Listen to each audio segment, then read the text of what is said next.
is interactive, I'm sorry to say for you. So you have to participate.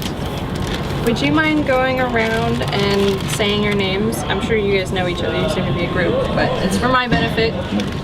And could you also say your relationship to dandelions? What comes up when that is brought up? Can you take one? Come on in. Thank you. I just have curiosity. What's gonna happen to you? Get in the bin. Join the cult. Welcome. Cult. Okay. So your names and your relationship with dandelions. My name is Jean, and I guess sometimes I've had to weed them off my arm. Yeah. My name is Karen. And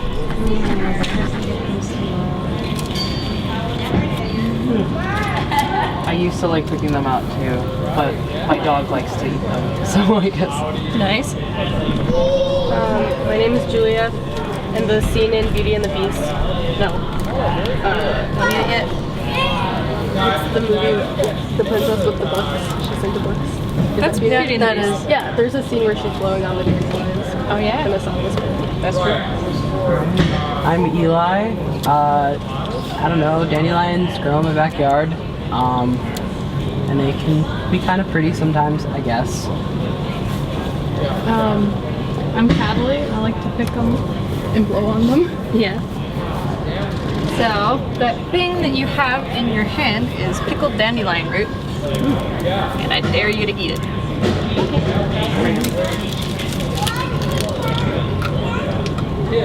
It's good. I can give you an easier piece if you want. Your faces are pretty great right now. I just don't think I can bite that. Do you want a different piece? I mean, have you had the food inside? Because it's probably a little better. Hey, don't knock dandelions. They're good for you. That was an experience. Feel free Just like to put the share whole your thing in my feelings. mouth. Yeah. Certainly not the worst thing I've ever had. He's a chewier one. No, I'm good. I'll eat it too. It's okay. Frank or suffering. Tell us what the benefits are so that we can feel good about it. Yeah. Do you want to get cancer? No thanks. No. The dandelion root will protect you. So, dandelion roots have lots of medicinal properties. So, there's all sorts of things that you can get into with the idea of like westernized, industrialized medicine and pharmacopathy versus homeopathy and pseudoscience, and like there's really loaded sides of the debate about what medicine is and isn't. But I think dandelion melds the two sides pretty well because this is a really old medicine. It was used by the Greeks, it was used in ancient Asia, all over the old world, and it's still used by many cultures today as a medicine.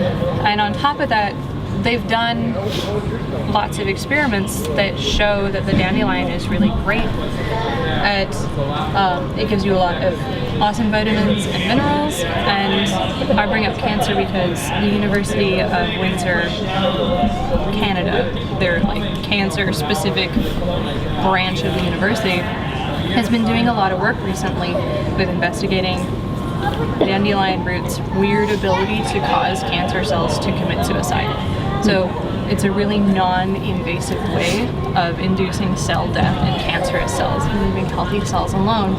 And this has been proven to work so frequently that they've started human trials as of 2015. So, like, not only is it traditional medicine, it's also medicine that has the weight of modern medical science behind it. On top of that, the leaves are super good for you and the petals are super good for you. If you would pass me that white thing behind you, I can give you some dandelion root tea. And really, the reason that we are subjecting you to this is to encourage you to think about what's in your environment that you could be using that you don't. Hi. I've come into the middle. You have, but you can have some tea if you want. Can I listen? Yeah. Would you like tea? I have, yes, I would. Okay. I'll have two beverages. Is this your table or is this No. a stool? Okay.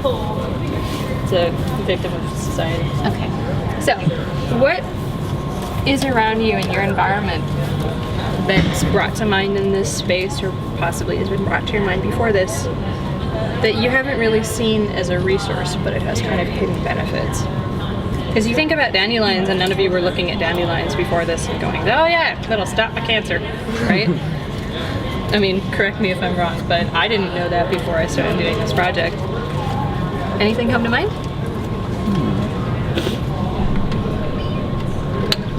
Okay.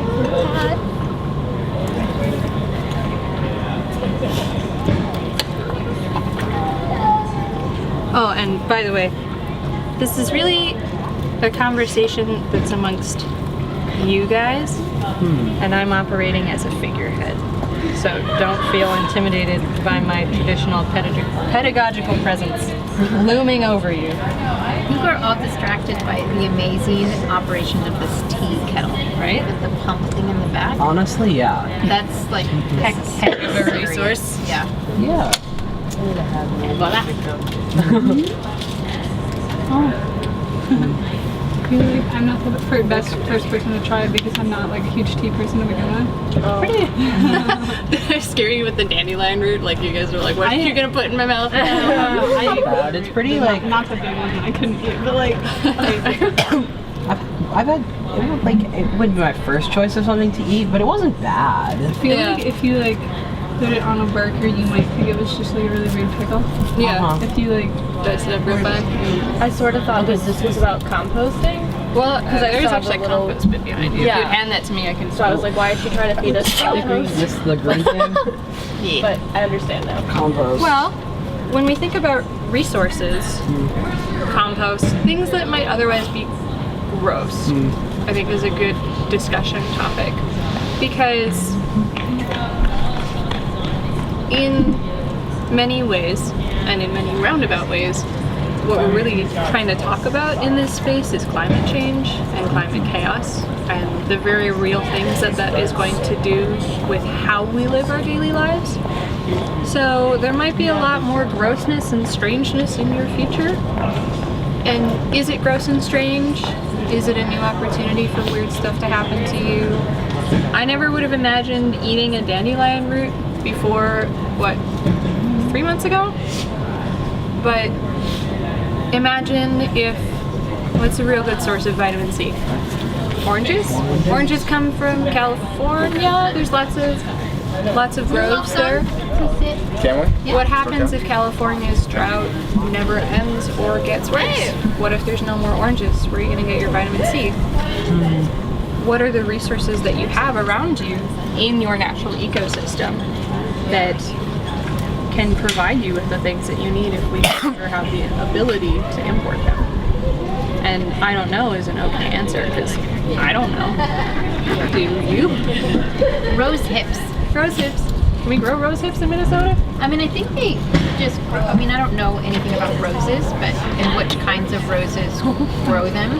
But I've seen them. Yeah. Like the Lindale Rose Garden, like some of those plants have roses. I don't know how you eat them to make them palatable because they're so tart. But Yeah. I know that they are high vitamins. We need to go. Goodbye. thank you so much. Thank you so Is that much. okay? Good luck, you guys. Thank you. I was expecting no less. So what can we do for resources? So I'm this just is gonna going. sit right here. Lunches, but Well, if you guys scoot in, this is like a spot on the bench, you guys. if you guys scoot in, I'll have more opportunities to hand you weird stuff to put in your mouth. Wait, oh. Okay. Wait, okay. Yeah, I don't It's an know. experience. Yeah. Okay. So we were just talking. We just asked the question: do you know where you would get your sources of vitamin C if the drought in California got worse and never ended, and we could no longer import that fruit? So we're gonna pause that dreadful question so that you guys have the opportunity to introduce yourself. And when you say your name, I'd like you to also say your relationship with dandelions. And I'll pass around something that you will be putting in your mouth after we're done with introductions. Relationship with, sorry, With dandelions, like a flower. like a weed? You know, The ones you blow. That reveals something about Wait, no, your they're relationship. the yellow ones, not the ones you blow. yeah, I know what they are, but Well, they turn. What are the ones that you don't have a relationship with them? I think those are also dandelions. They're just like a different state. Isn't that the end It's of the basically. They are. By the way. Oh, okay. Balls. That's what's on my shirt. Oh, okay. Do you want another? No, thank you. I'm all set. Thank you, though. Okay, so This tea is really what good. was your name again? Rosa. Rosa? Yeah. And your name? I'm Ethan, and I guess my relationship with dandelions, I worked for a landscaping company over the summer, and we did a lot of weed pulling, and so I see dandelions as weed, and You want one that looks like this? something that needs to go. What is this?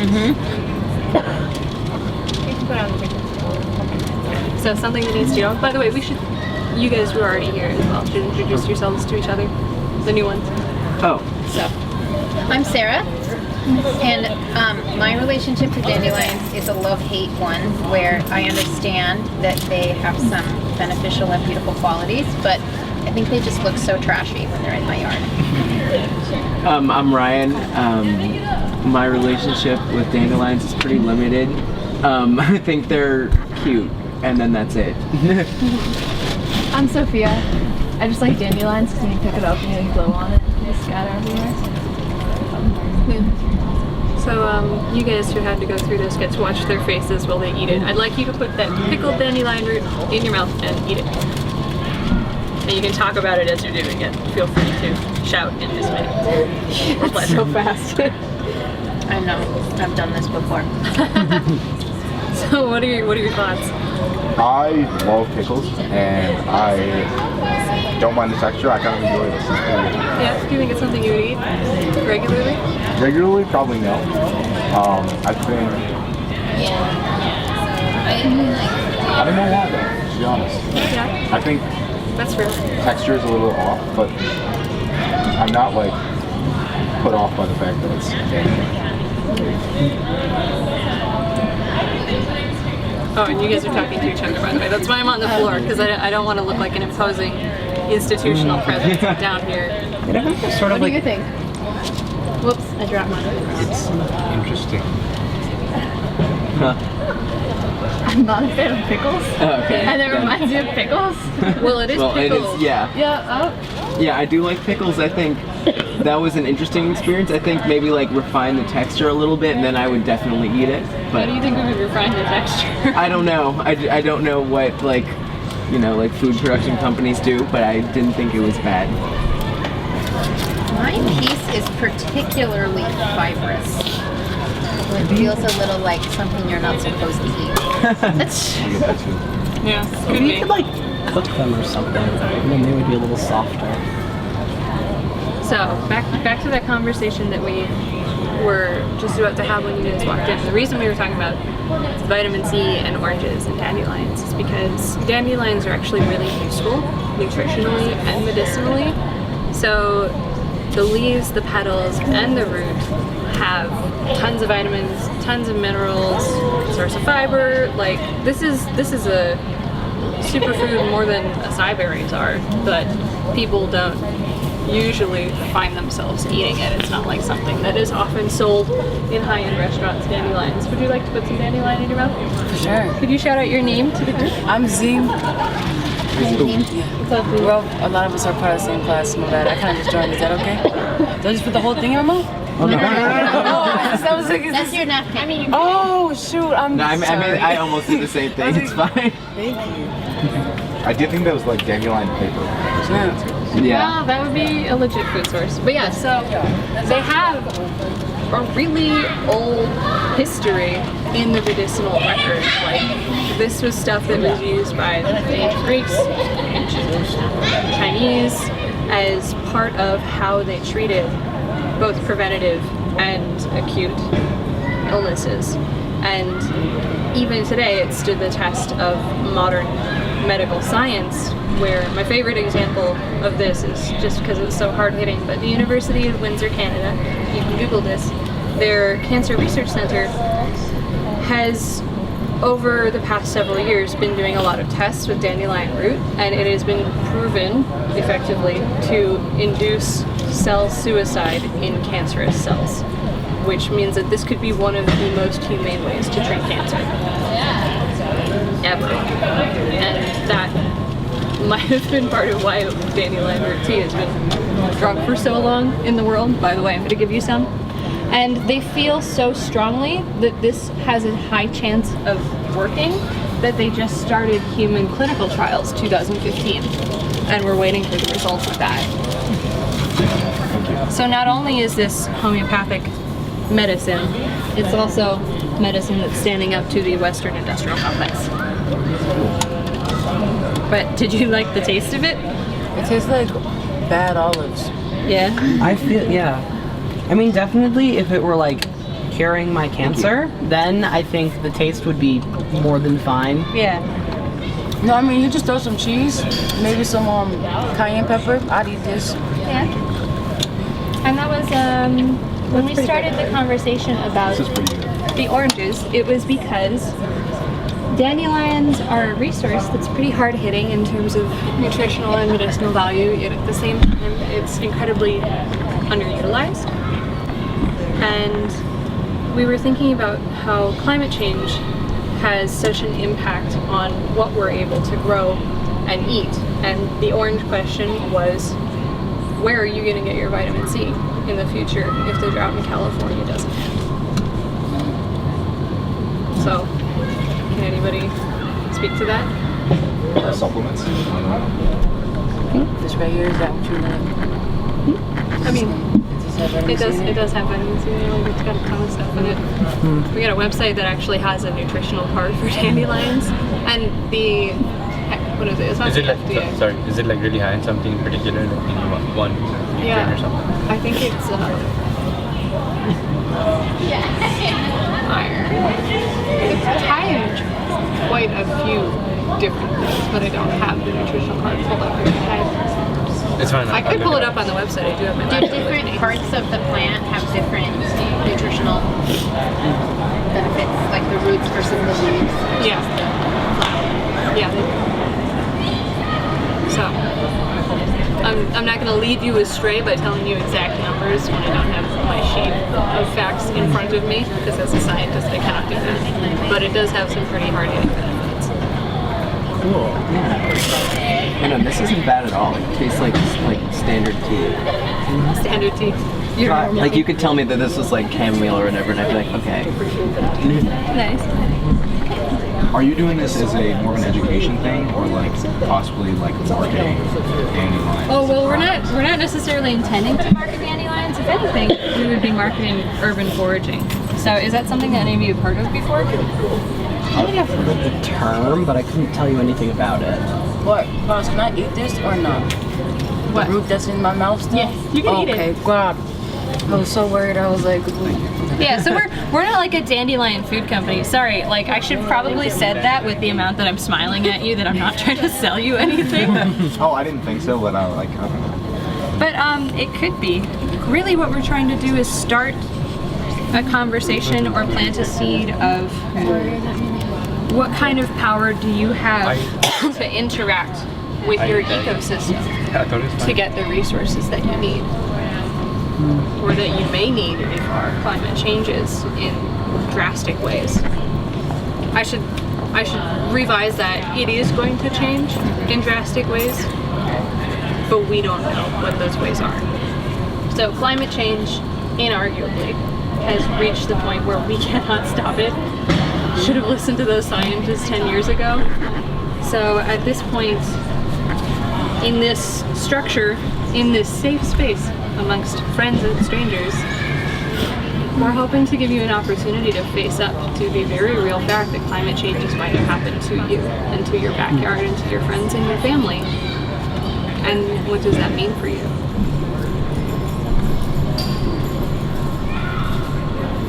What does it mean for you? Those questions in your hand, if you'd like to look at them to spur a discussion, are our fortunes for climate change.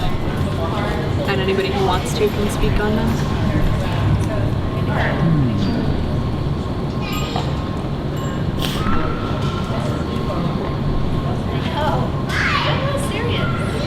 as far as like, I'm sorry, I'm speaking a lot. But like as far as like climate change goes already, because like environmental racial justice, I know I'm particularly scared just because like being a black body in the United States and how like through capitalism my body has already been used as a tool, like, or has been oppressed. I'm worried that they're gonna be like, okay, like once this really starts hitting it, it's gonna hit, like I live in North Minneapolis, it's gonna hit my community first as far as like Minnesota goes. And as to make the best of it, I still don't know. I know that there's a rise in community gardens in North Minneapolis, and like I can tell you the impact just this summer, like from one summer going from like maybe like 2 to 3 in my like 20-mile radius to going to 10, or like even just 3 in like a 2-mile radius from me. I'll be like, things are happier. Like I just swear people like talk to each other more just because we're outside more together. So I think making the best of it is definitely like a community oriented thing, even though that can be like kind of kumbaya cliche-ish. I really do think that like the best way to fight oppression is together. Yeah. Did anybody else get a different question?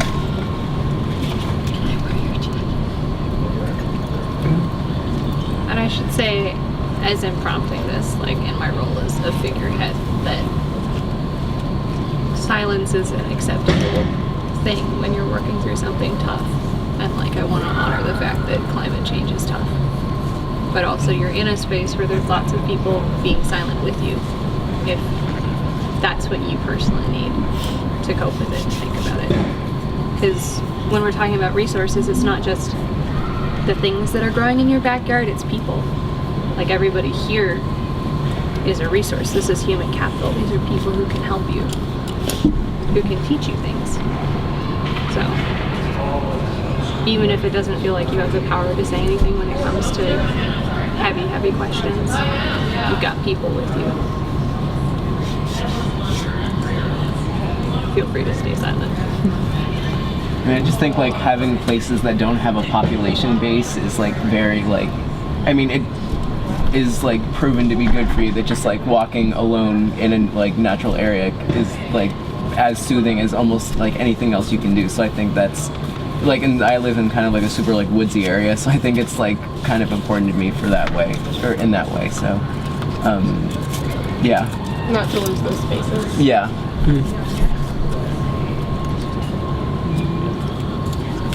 I think for me, coming from the city, I like don't recognize climate change as much as people in the Arctic or people on the coastline or people on different islands that are like actually experiencing drastic change. And so I want to do something. I don't know what I do. What I want to do, like obviously I try to bike a lot. I try to be sustainable, but to what extent? You know, like I still drive a car. I still like buy products that use a lot of carbon emissions to like be created. I don't know how to be like a sustainable person without kind of going all in, and I don't know if I want to do that. If that makes sense.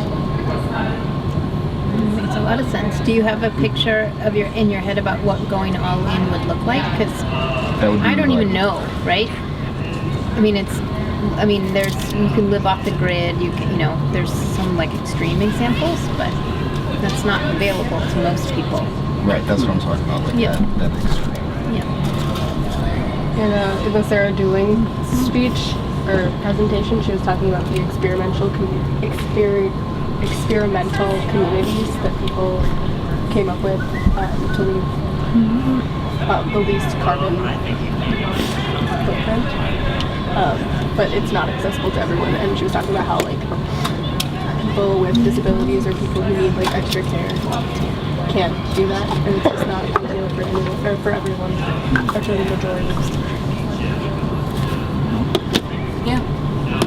I definitely think the social aspect is a big deal too. I mean, in the same talk, she talked a lot about that too.